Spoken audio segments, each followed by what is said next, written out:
இருக்கிறது. அவனிடத்தில் அழகான தங்கும் இடம். அங்க நீங்க வந்து பாருங்க, எவ்வளவு சுகமான வாழ்க்கை, எவ்வளவு நிம்மதியான வாழ்க்கை. இங்க எல்லாத்திலையுமே நிம்மதி கிடைக்காது. பெண்கள், அவர்களுடைய கவர்ச்சி, அவர்களுடைய அழகு, அவர்களுடைய மோகம் உங்களுக்கு ஏற்படும். அது உங்கள் நிம்மதியை கெடுத்துவிடும். இன்னைக்கு எல்லாம் நிறைய பேர் பெண்கள்ல விழுந்தவங்க ஆசைப்பட்டு தான் விழுறாங்க. அந்த பெண் வேணும்னு தான் விழுறாங்க. விழுந்த பின்னால் முதலில் அவர்கள் இழப்பது நிம்மதியை. நிம்மதி போயிடும். காதல் கல்யாணம் முடிச்சவங்க எல்லாம் சந்தோஷமாட்டா இருக்காங்க நினைக்கிறீங்க? காதல் கல்யாணம் முடிச்சவங்க எல்லாம் சந்தோஷமாட்டா இருக்காங்க நினைக்கிறீங்க? இல்ல. மொத்த நிம்மதியும் பல பேர் இழந்து இருக்கிறாங்க. அடிக்கடி சந்தேகங்கள் வாழ்க்கையில் ஏற்படுது. அந்த அம்மாவுக்கு சந்தேகம் வருது, இவருக்கு வருது. என்ன, நம்ம ஆரம்பத்தில் இவர் நம்மளை சுத்துற மாதிரி இப்ப எங்கேயாவது சுத்துறாரா?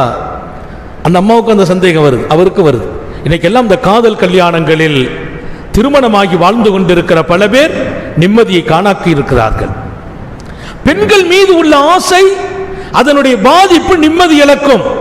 அதே போல இந்த உலகத்திலே நாம் தேடி வைத்த தங்கம், வெள்ளி, பொருள்கள், இவைகளிலும் அது நமக்கு ஒரு கவர்ச்சியை தரும், மகிழ்ச்சியை கூட தரும்.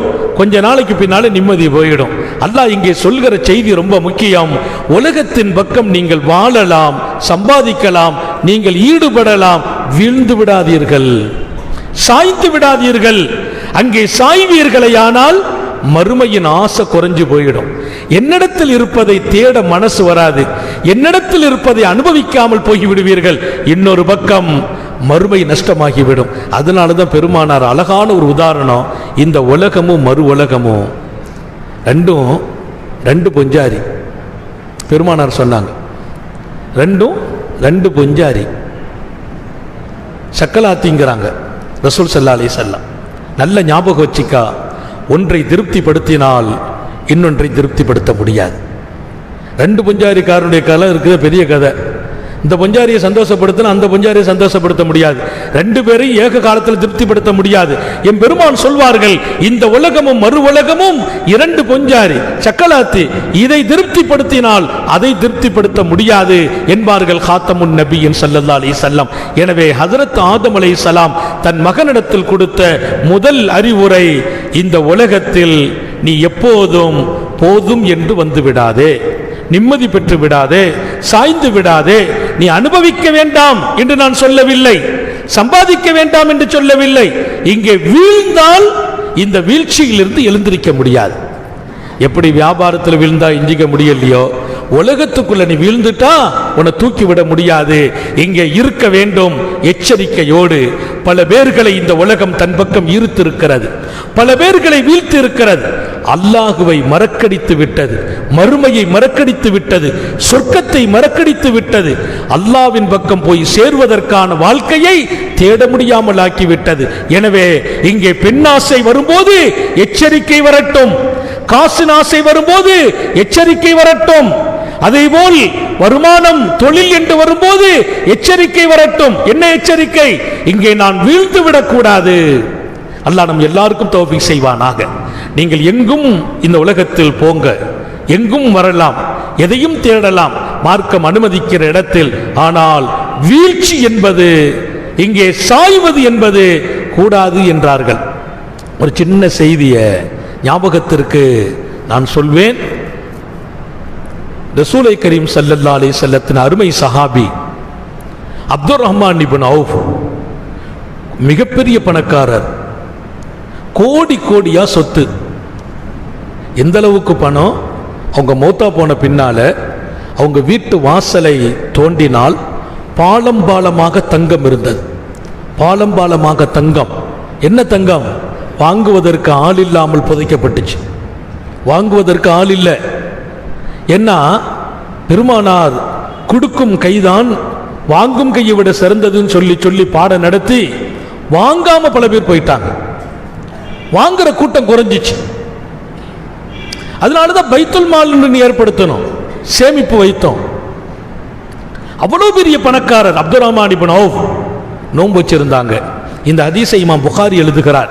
நோன்பு வச்சிருந்தாங்க, மாலை நேரம் நோன்பு திறக்கணும். அவங்க முன்னால நோன்பு திறப்பதற்கு அழகான தேனும் தண்ணீரும் கலந்து, பாலும் தண்ணீரும் கலந்து கொடுக்கப்பட்டுச்சு. அந்த நோன்பு திறக்கிறதுக்கு எடுத்தாங்க, பார்த்தாங்க, என்னன்னு கேட்டாங்க. பாலில் தேனை கலந்து வச்சிருக்கோன்னாங்க. பாலில் தேனை கலந்து வச்சிருக்கோம். அழுதுட்டாங்க. அப்படி கிளாஸ் எடுத்து கீழே வச்சுட்டாங்க. நோன்பு திறங்க வாப்பா, வேண்டான்னா. ஏன்னு கேட்டாங்க. ஒரு பயம் வருது. என கூட வாழ்ந்த சஹாபிகளிலே முஸ்அப் இப்னு உமைர் அவர்கள் வாழ்ந்தார்கள். அவங்க சொன்ன வார்த்தை, முஸ்அப் இப்னு உமைர் வாழ்ந்தார். அவர் கோடீஸ்வர குடும்பத்தில் பிறந்தார். மக்காவில் அவர் போல் பணக்காரர் யாரும் இல்லை. அவர் அத்தர் போட்டால் ஊரே மணக்கும். அப்படிப்பட்ட கோடீஸ்வர குடும்பத்தில் பிறந்த முஸ்அப் இப்னு உமைர் மதீனாவில் வந்து உஹது போர்க்களத்தில் தாக்கப்பட்டு ஷஹீதானார். அவரை அடக்கம் செய்தோம். நானும் நிக்கிறேன், அடக்கம் செய்யறோம். கபூர்ல கொண்டு வைக்கணும். அவர் மேல அவர் போட்டிருந்த ஆடை, தலப்பா துணியை வச்சு கட்டினோம்னா அது தலை வரைக்கும் தான் இருந்துச்சு. தலைக்கு மேல துணி இல்லை. எங்களுக்கு ஒன்றும் ஓடல. சரி, தலையை மறைச்சிருவோம் என்று கொஞ்சம் நீட்டி தலையை மறைத்தோம். காலை மறைக்க முடியல. ஓடி வந்த நபி பெருமானார் இடத்தில், யார் ரசூலல்லாஹ், முஸ்அப் இப்னு உமைர் பணக்கார குடும்பத்தில் பிறந்தவர், கோடீஸ்வர பாரம்பரியத்தில் வாழ்ந்தவர். ஆனால் கஃன் துணி இல்லை. தலையை மறைக்கிறோம், கால் தெரிகிறது. காலை மறைக்கிறோம், தலை தெரிகிறது. என்ன பண்ணணும் நாயகமே என்று கேட்டோம். நபிகள் நாயகம் ஸல்லல்லாஹு அலைஹி வஸல்லம், தலையை மறைத்து விடுங்கள், காலில் புல்லு வச்சு கட்டி அடைக்கிறங்க. புற்களை பறித்து காலிலே வைத்து காலை மறைச்சு அடக்கம் செய்யுங்கள் என்றார்கள். நாங்கள் அவருடைய காலிலே புற்களை வைத்து ஒரு தலைக்கு தலப்பா துணி கூட, ஒரு கஃன் துணி கூட இல்லாமல் புற்களை வைத்து அடக்கம் செய்தோம். நினைத்து பார்க்கிறேன், இந்த மார்க்கத்தோடு உலகத்தில் பற்றில்லாமல் வாழ்ந்தவர்களை, உலகத்தின் பக்கம் வீழாமல் வாழ்ந்தவர்களை, உலகத்தை அடைந்து கொள்ளாமல் வாழ்ந்தவர்களை, மரணித்தவர்களை நினைத்து பார்க்கிறேன். அல்லாஹ் எனக்கு கோடி கோடியா சொத்தை கொடுத்துருக்கான். இப்ப நீங்க நோன்பு திறக்கிறதுக்கு பாலும் தேனும் தர்றீங்க, பயமா இருக்குது. என்ன பயம்? அவங்களெல்லாம் ஒண்ணுமே இல்லாம போய் அங்க விசேஷமான வாழ்க்கை கிடைச்சி நாங்க எல்லாத்தையும் இங்க அனுபவிச்சுட்டு அங்க ஒண்ணு இல்லாம போயிடுமோன்னு பயப்படுறேன். நான் அவங்களெல்லாம் இங்கே ஒண்ணுமே இல்லாமல், ஒரு கஃன் துணி கூட இல்லாமல் ஒரு கோடீஸ்வரர் அடக்கம் செய்யப்படுகிறார். ஒரு கோடீஸ்வரர் கஃன் துணி இல்லாமல் அடக்கம் செய்யப்படுகிறார். அல்லாஹ்வுக்காக இழக்கிறார் அத்தனையையும், மார்க்கத்திற்காக கொடுக்கிறார் அத்தனையும். தனக்கென்று ஒண்ணுமே இல்லை. தீனுக்காக, அல்லாஹ்வுக்காக குடும்பத்தையே வேண்டாம் என்றார், சொத்துக்கள் வேண்டாம் என்றார் முஸ்அப் இப்னு உமைர். அத்தனை கோடியையும் இழக்கிறார், இந்த நபிக்காக இழக்கிறார். எனக்கு எல்லாம் இருக்கிறது, இன்றைக்கு உயர்ந்த பாலும் தேனையும் தருகிறீர்கள், நான் பயப்படுகிறேன். எங்கே? இந்த உலகத்தில் எல்லாத்தையும் அல்லாஹ் இங்க கொடுத்துட்டு அங்க ஒண்ணும் இல்லைன்னு சொல்லிடுவானோன்னு பயப்படுறேன். அதனால வேண்டான்ட்டாங்க. அழுதாங்க, சமாதானப்படுத்த முடியல. நாங்க திரும்ப சொன்னோம், கேட்கல. பரக்கத்து நோன்பு திறக்கணும்னு சொல்லி ஒரு மிடர் தண்ணி மட்டும் குடித்துக் கொண்டார்கள். அப்துர் ரஹ்மான் இப்னு அவுஃப் ரலியல்லாஹு அன்ஹு. ஒரு படிப்பினைக்குரிய செய்தி. நான் இங்கே சொல்வது அனுபவிக்க கூடாது என்று அவர்கள் நினைக்கல. ஒரு பயம் இருந்தது. உலகத்தில் வீழ்ந்துடுவோமோ, சாய்ந்து விடுவோமோ, ஆசைகளுக்கு அடிமையாகி விடுவோமோ, மனசு விரும்புறது எல்லாம் நாம் செய்துட்டோம்னா ஆசைக்கு அடிமைப்பட்டு விடுவோம். சுகத்தை அனுபவிக்கலாம், சுகத்தின் பக்கமே சாய்ந்து விடக்கூடாது. வாழ்க்கையில எல்லா நிலைகளையும் பெறலாம், அந்த நிலைகள் திருப்தி அளிச்சிடக்கூடாது. இங்கே ஹஜ்ரத் ஆதம் அலைஹிஸ்ஸலாம் தன் அருமை மகன் ஷீஸுக்கு சொன்னார், உலகத்தை நீ அனுபவித்து விடு மகனே, இந்த மக்களுக்கு சொல்லு. சொர்க்கத்தில் போய் நான் உட்கார்ந்து சொர்க்கத்தை பார்த்துட்டு அப்பா பாப்பா இது போதும் அப்படின்னு நான் நினைச்சேன். அல்லாஹ் சொன்னா கீழே இறங்குண்டான்.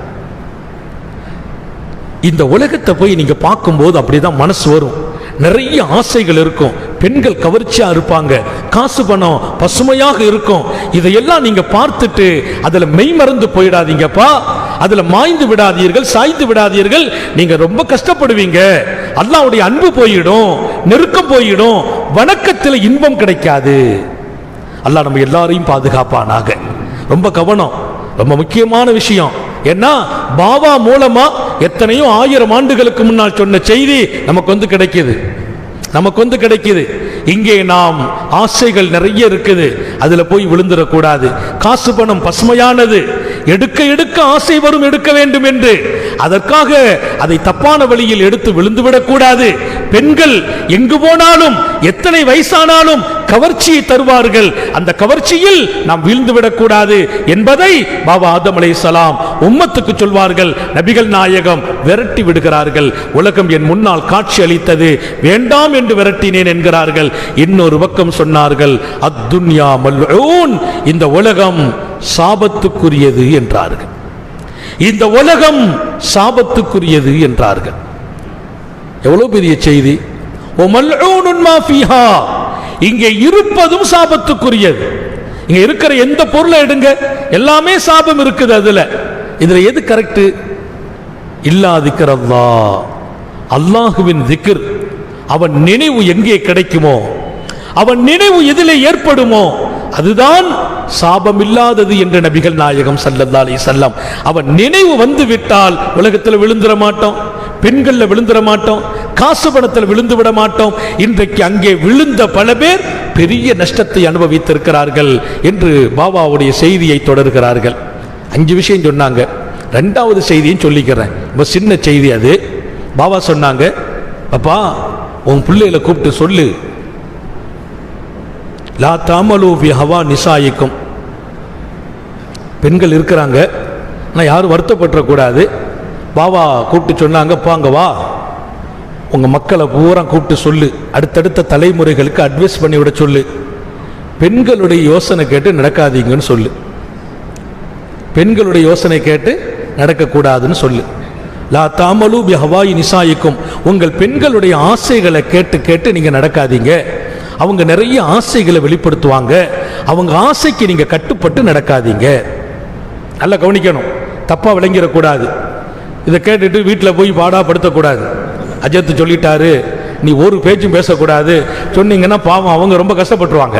அழகான விஷயம், லா தஅமலு பி ஹவா நிசாயிக்கும், உங்கள் வீட்டு பெண்கள், உங்கள் மனைவியர்கள் அவங்களுடைய மனோ இச்சைக்கு கட்டுப்பட்டு நீங்கள் நடக்காதீர்கள். ஏன் தெரியுமா? அவங்க மனோ இச்சைக்கு நான் கட்டுப்பட்டேன், இன்னி அமில் துபி ஹவா நம்ராத்தி, என் மனைவியினுடைய ஆசைக்கு கட்டுப்பட்டேன். எங்க வீட்டம்மா சொன்னாங்க, எங்க அந்த மரத்தை போய் சாப்பிடக்கூடாதுன்னு சொல்றீங்க, இல்லைங்க அதை ஒருக்க சாப்பிடுங்கன்னு எங்க மனைவி தான் சொன்னாங்க. என் மனைவி சொன்னாங்க, அவங்க சொல்றாங்களே நான் கட்டுப்பட்ட உடனே அல்லாஹ் ரப்புல் ஆலமீன் நான் அதை போய் நான் சாப்பிட்டுட்டேன்.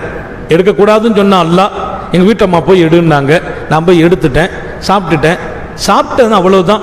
லஹிகத்தின் நதாமா, காலம்பூரம் கை சேதப்படுகிறேன், காலம்பூரம் கவலைப்படுகிறேன். ஒன்று செய்துட்டு கவலைப்படுறேன், அந்த மரத்துக்கிட்ட ஏன் போனோம், அந்த மரத்தை ஏன் தொட்டோம், அந்த கனியை ஏன் சாப்பிட்டோம், இன்னும் கவலைப்படுறேன். காலப்பூரா நான் கவலைப்பட்டது அதை நினைச்சுதான் கவலைப்பட்டேன். அல்லாஹ் சொன்னானே எடுக்காத என்று எடுத்துட்டேனே, நான் எடுத்த பின்னால நிறைய சிரமம், நிறைய கஷ்டம், வாழ்க்கையில சந்தித்த எல்லா கஷ்டத்துக்கும் அதுதான் காரணமோன்னு பயப்படுறேன். அந்த மூலதனமான அந்த காரணத்தை எங்க வீட்டம்மா சொல்லி தான் நான் செய்தேன். அதனால நான் சொல்றேன், உங்க பிள்ளைகளுக்கு சொல்லுங்க, மனைவி ஆசையை பூரா நிறைவேற்றக்கூடாதுன்னு சொல்லுங்க. அவங்க சொல்ற சொல்லுக்கு எல்லாத்தையும் கட்டுப்படக்கூடாது. இங்கே ஒரு முக்கியமான விஷயம், அதனால மனைவிட்ட ஆலோசனையே கேட்கக்கூடாதுன்னு முடிவுக்கு வரக்கூடாது. சில ஆசைகளை அவங்க வெளிப்படுத்தும் போது நம்ம பக்குவமா அதை சொல்லணும். இல்லம்மா அது வேண்டாம், இல்லைங்க நான் சொன்னா கேட்க, நீங்க இப்பமோ போய் உங்க காக்கிட்ட என்னான்னு கேட்டுட்டு வந்துடணும். உங்க அண்ணன் பேச்சே சரியில்லைப்பாங்க, அவ்வளவுதான், இன்னையோட குடும்பம் 2ஆ போயிடும். எல்லா சீதேவிகளையும் சொல்லல, இங்க பயானுக்கு வர்றவங்க எல்லாம் பாக்கியமான சீதேவிகள். பொதுவாக உலகத்தில் இதான் நடக்கும். பெண்களுடைய எல்லா விஷயத்துக்கும் நம்ம கட்டுப்பட்டா பிரச்சனை சந்திச்சுட்டே இருக்கணும். அடுத்த வீட்டில் நம்ம அண்ணன் பிள்ளை, நம்ம பிள்ளைக்கும் சின்ன சண்டை வரும். பார்த்தீங்களா, உங்கள் அண்ணன் பிள்ளை நம்ம பையனை அடித்து போட்டான், நம்ம அந்த டென்ஷன் அங்கே போய் காட்டினோம்னா நாளைக்கு ஒலை 2 ஆகிடும். 2 ஒலை, ஒரே ஒலையாக இருந்தது 2 சமையல் கேட்டு வந்துடும். நிறைய விஷயங்களில் பெண்கள் கொஞ்சம் வேகப்படுவாங்க, உணர்ச்சி வசப்படுவாங்க, உடனே முடிவெடுக்கணும்னு நினைப்பாங்க. பாபா ஆதம் அலைஹிஸ்ஸலாம் சொல்றாங்க, அவங்க உடனே முடிவெடுக்க நினைக்கிறாங்கல்ல, அப்ப நீ கட்டுப்படாதே. அவங்களுடைய முடிவெல்லாம் அவசரத்தில் இருக்கும். அவசர முடிவுக்கு பின்னால் கை சேதம் ஏற்படும். அவசர முடிவில் கை சேதம். அவசர முடிவைத்தான் பெண்கள் விரும்புவார்கள். அப்ப என்ன பண்ணணும்? உன் மனைவிக்கு நீ அறிவுரை சொல்லணும். இல்லம்மா, எதா இருந்தாலும் யோசிச்சு முடிவு எடுப்போம். சரிதான், அடிச்சது தப்பு தான், எங்க அண்ணன் பேசுனது தப்பு தான், கேட்க தான் செய்யணும். இன்ஷா அல்லாஹ் இன்னைக்கு பாரு என்ன பண்றேன்னு அவங்கள கொஞ்சம் அப்படியே உற்சாகம் ஊட்டிட்டு பிறகு ஆத்தல்ல போட்டுடணும். எடுத்த உடனே அவங்கள்ட்டையுமே அதெல்லாம் என்ன நீ அண்ணனை குறைச்சி பேசுறேன்னா பள்ளிவாசல்ல வீதம் படுக்கணும். நீங்க எங்க அண்ணன் என்ன சொன்னாலும் சரி, இன்னும் நீங்க பள்ளிவாசலுக்கு வந்துடணும். அப்ப என்ன பண்ணணும்? அண்ணன் தப்புதாமா, அதை கேட்போம் அப்படின்னு கொஞ்சம் வேகத்தை ஊட்டிட்டு கொஞ்ச நேரம் கழிச்சு கடையில போட்டுடணும். பெண்களை பொறுத்தவரையில அந்த நேரத்தில் ஸ்பிரிட்டா இருப்பாங்க, அப்புறம் தணிஞ்சிருவாங்க. பாபா சொன்ன வார்த்தை, உங்கள் மனைவியின் ஆசை என்பது, விருப்பம் என்பது, அவர்கள் உணர்ச்சிக்கு அடிமைப்பட்டு பேசுவார்கள். அந்த நேரத்தில் நீங்கள் அதற்கு கட்டுப்பட்டு விடாதீர்கள். காலமெல்லாம் கை சேதத்தை சந்திக்க வேண்டும். அல்லாஹ் நம்ம எல்லாரையும் பாதுகாப்பானாக. அதனால மனைவிமார்களை மதிக்க கூடாது என்றோ, மனைவிமார்களுடைய சொல்ல கேட்கக்கூடாது என்றோ இல்லை. மனைவி சொல்ல கேட்க வேண்டிய இடங்கள், மனைவியினிடத்தில் மஷோரா செய்ய வேண்டிய இடங்கள், மனைவி சொல்வதிலே நலவு இருக்குது என்று சொன்ன இடங்கள் இன்ஷா அல்லாஹ் நாளை தொடருவேன். நாளைக்கு முக்கியமான விஷயம் அது, எல்லாரும் வந்துடணும். ஞாயிற்றுக்கிழமை நிறைய பேர் வருவாங்க. மனைவி இடத்துல இருந்து எடுக்க வேண்டியது என்று பெருமானார் சொல்றாங்க. ஒரு மனைவி இடத்துல சில மஷோரா கேட்கணும். அப்ப அது மிக முக்கியம். அதே சமயம் அவர்களுக்கு ஏற்படுகின்ற அறிவினுடைய தாக்கம் உடனுக்குடன் தீர்வு வேணும். அந்த உடனுக்குடன் தீர்வில் நீ கட்டுப்பட்டால் நஷ்டத்தை சந்திக்க வேண்டும் என்கிறார்கள் நம்முடைய பெருமக்கள். எனவே எல்லாம் அல்ல அல்லாஹ் சுப்ஹானஹு வ தஆலா அந்த விஷயத்தில் நாம் ரொம்ப விழிப்புணர்வோடு நடக்க தௌஃபீக் செய்வானாக. நமது வீட்டு பெண்களுக்கும் ஞாபகப்படுத்துகிறோம், ஒவ்வொரு விஷயத்திலும் நிதானத்தை நீங்கள் கடைபிடித்தால் குடும்பத்தில் பெரிய பரக்கத்து ஏற்படும். அதற்கும் அல்லாஹ் அருள் பாலிப்பானாக. நீண்ட நெடிய நாட்கள் நோய் நொடிகள் இல்லாமல் உடல் ஆரோக்கியத்தோடு மன நிறைவோடு இன்பத்தோடு அல்லாஹுவை நின்று வணங்கி வழிபட்டு வாழும் நசீபையும் பாக்கியத்தையும் எல்லாம் அல்ல அல்லாஹ் உங்களுக்கும் எனக்கும், நம்மை ஈன்றெடுத்த தாய் தந்தையர்களுக்கும், நமது மனைவி மக்கள் உற்றார் உறவினர் யாவருக்கும் கொடுத்தருள் புரிவானாக. நமது உயிரினும் மேலான கண்மணி நபிகள் நாயகம் ஸல்லல்லாஹு அலைஹி வஸல்லம் அவர்களை கனவிலும் நனவிலும் கண்டுகளிக்கும் பெரும் பாக்கியத்தை அல்லாஹ் நம் எல்லோருக்கும் கொடுத்தருள் புரிவானாக என்ற நல்ல துஆக்களோடு உங்கள் எல்லோருடைய துஆவை ஆதரவு வைத்து என் வார்த்தைகளை நிறைவுபடுத்துகிறேன். ஆதம் அலைஹிஸ்ஸலாம் இந்த பிள்ளைகளுக்கு சொல்லுங்கள் என்று சொன்ன 5 விஷயத்தில் 2ஐ தொட்டு இருக்கிறோம், இன்னும் 3 இருக்கிறது. 2வது விஷயத்திலும் இன்ஷா அல்லாஹ் தொடர வேண்டியது இருக்கிறது. நாளை தொடர்வோம். அல்லாஹ் அதை எடுத்துக்கொள்வதில் நமக்கு ஒரு பெரிய ஊக்கத்தையும் ஆர்வத்தையும் தரணும். ஏன்னா நமக்கு எது தீங்கோ அதைத்தான் ஒரு தந்தை சொல்வார். அந்த தந்தையின் அறிவுரை மகத்தானது. உலக விஷயத்தில் எச்சரிக்கையோடு நடப்போம், பெண்கள் விஷயத்தில் கண்ணியத்தோடு நடப்போம். அல்லாஹ் தௌஃபீக் செய்வானாக. அஸ்ஸலாமு அலைக்கும் வரஹ்மத்துல்லாஹி வபரகாத்துஹு.